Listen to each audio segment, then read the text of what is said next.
கிறிஸ்தேசுவில் பிரியமான சகோதர சகோதரிகளே, மகிழ்ச்சி நிறைந்த உள்ளத்தோடு தவக்கால தவ சிந்தனைகளுக்கு மகிழ்ச்சியோடு உங்களை வரவேற்கிறோம். லூர்து தொலைக்காட்சி நேயர்களே, இதோ இந்த நிகழ்வில் இன்றைய நாளினுடைய நற்செய்தி பகுதியை நாம் தியானிக்கிறோம். 18:22 மத்தேயுல மிக அழகாய் சொல்லுகிறது.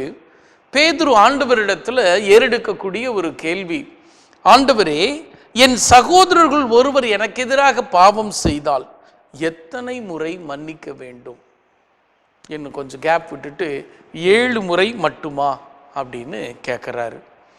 ஆங்கிலத்தில் ரொம்ப அழகாக சொல்லுது, forgiveness is the greatest gift that you can give to this healing world. குணமாக்க தடுமாறி கொண்டிருக்கிற இந்த உலகிற்கு நீ கொடுக்கக்கூடிய மன்னிப்பு ஒரு பெரிய பரிசாக இருக்கும் அப்படின்னு சொல்லப்படுகிறது. ஆங்கிலத்தில் திரும்ப சொல்றாங்க, forgiveness is not an occasional act but it's a constant attitude. ஏதோ என்னைக்கோ எப்போவோ அத்திப்பூத்தால் போல எப்போ ஒரு முறை மன்னிப்பது அல்ல, ஒவ்வொரு முறையும் நம்மளுடைய குணநலனை காட்டக்கூடிய ஒரு காரியமாக இருக்கிறது. இங்கே பேதுருனுடைய மனநிலையை நம்ம இன்னைக்கு யோசிச்சு பார்ப்போம். இந்த தவ காலத்தில் இன்னைக்கு நம்மளும் இப்படிதான் கணக்கு பார்த்துக்கிட்டு இருக்கிறோம். எப்படி மன்னிக்க வேண்டும் என்று கேட்க வேண்டிய கேள்விக்கு பதிலாக எத்தனை முறை மன்னிப்பது, கேள்வியே தப்பு. அப்ப அந்த கேள்வியில அவர் கணக்கு பாருங்க. ஆமோஸ் புத்தகம் 1ஆவது அதிகாரம் 3-13 வரை சொல்லுது, யூதர்கள் ஒரு நாளைக்கு 3 விசைக்கு மேல் மன்னிக்க வேண்டியதில்லை அப்படின்னு சொல்லுது. அப்போ பேதுருடைய கணக்கு என்னன்னா, யூதருடைய கணக்கு 3, அதை ரெட்டிப்பாக்கு 6, கூட ஒன்று சேர்த்து 7, ரெட்டிப்பா கூடையும் சேர்த்து எதிர்பார்ப்புக்கு மேலாக என்கிட்ட என்ன எதிர்பார்க்கிறாங்களோ அதை காட்டிலும் அதிகமாய் மன்னிக்க நான் தயாராக இருக்கிறேன்.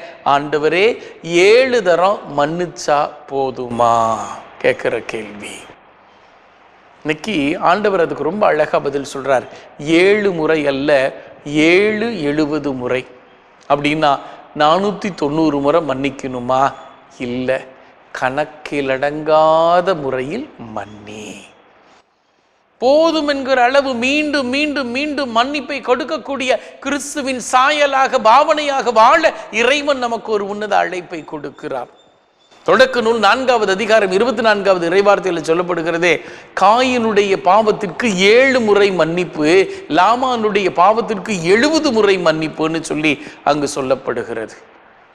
அப்ப இயேசு இந்த செய்தியை தொடர்ந்து எப்படி மன்னிக்கணும், மன்னிக்கிறப்ப நம்மளோட மனநிலை எப்படிப்பட்டதாக இருக்கணும் அப்படிங்கிறத ரொம்ப அழகாக ஒரு சின்ன நிகழ்வு வழியாக சொல்லுகிறார்.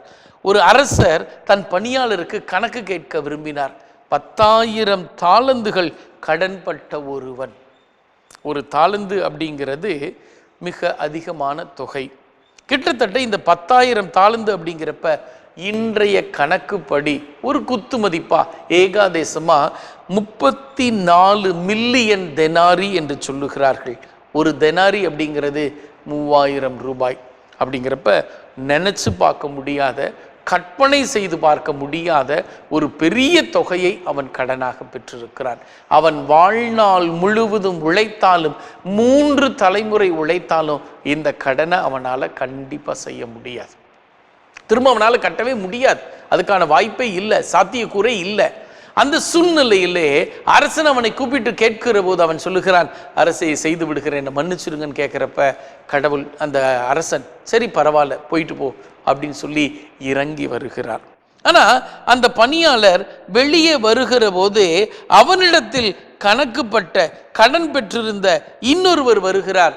வெறும் 100 தெனாரியம்.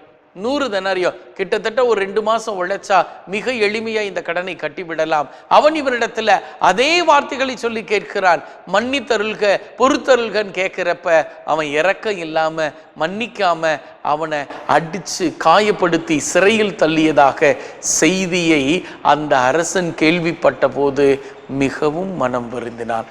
என்னிடத்திலிருந்து மன்னிப்பை பெற்றாய், என்னிடத்திலிருந்து இரக்கத்தை பெற்றாய், என்னிடத்திலிருந்து பேரன்பை பெற்றாய். நீயும் அந்த இரக்கத்தையும் பேரன்பையும் மற்ற சமூகத்திற்கு கொடுத்திருக்க வேண்டும் அல்லவா, உனக்கு கீழ் இருக்கிறவர்களுக்கு காட்டி இருக்க வேண்டும் அல்லவா அப்படிங்கிற ஒரு உண்மையைத்தான் அங்கு ஆண்டவர் அழகாய் நிர்ணயிக்கிறார்.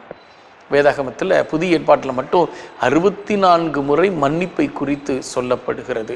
இன்றைக்கு என்னோட மனநிலை என்ன? ஆண்டவருடைய பிரசன்னத்தில் ஒப்பிப்போம். ஆண்டவரே, எத்தனை முறை அல்ல, எப்படி மன்னிக்கணும்? அந்த அரசனை போல மன்னிக்க இயலாத காரியங்களையும் சந்தோஷமாய் மன்னிக்கிற ஞானத்தை எனக்கு கொடுங்கன்னு சொல்லி கேட்போம். நேசிக்கிற தெய்வமே, மன்னிக்கிற பெரிய உள்ளத்தை எங்களுக்கு கொடுத்து தாராள உள்ளத்தோடு ஆசீர்வதியும். ஆமேன்.